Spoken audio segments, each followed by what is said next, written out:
In today's video, I'm going to teach you how to navigate and set up Zoho, as well as manage bookings using home.zoho.com.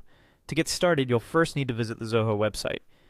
Open your favorite free web browser and type in www.zoho.com.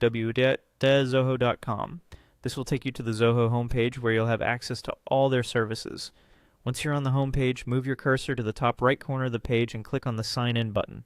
This will redirect you to the Sign In page where it's time to enter your email address. Make sure you type it correctly to avoid any login issues. After entering your email, simply click Next. The next step involves entering your password. Again, make sure it's correct because without it, you won't be able to access your Zoho account. Type in your password and then click on Sign In. Successfully doing this will take you to your Zoho homepage. Here you'll see a display of important apps. However, to view all available applications, hover your cursor to the bottom and click All Apps. This will expand and show you the full suite of apps Zoho has to offer. Now scroll down to the Sales section.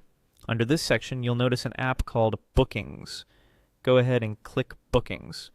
If you've never used Zoho Bookings before, you'll be prompted to set it up from scratch. The setup involves following a series of straightforward steps that the system will guide you through.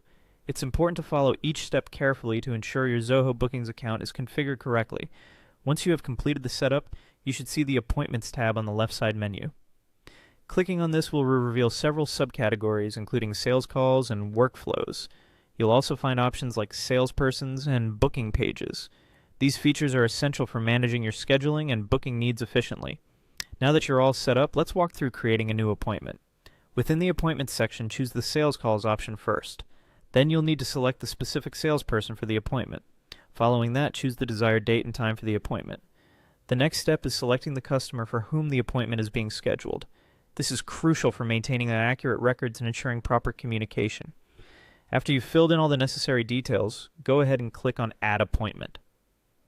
With that, you've successfully navigated Zoho, set up Zoho Bookings, and scheduled a new appointment. Remember, the key to efficient usage lies in exploring these options and familiarizing yourself with the various features Zoho has to offer. If you have any questions or need further assistance, feel free to reach out in the comments section. Thank you for joining us today, and we hope you found this guide helpful.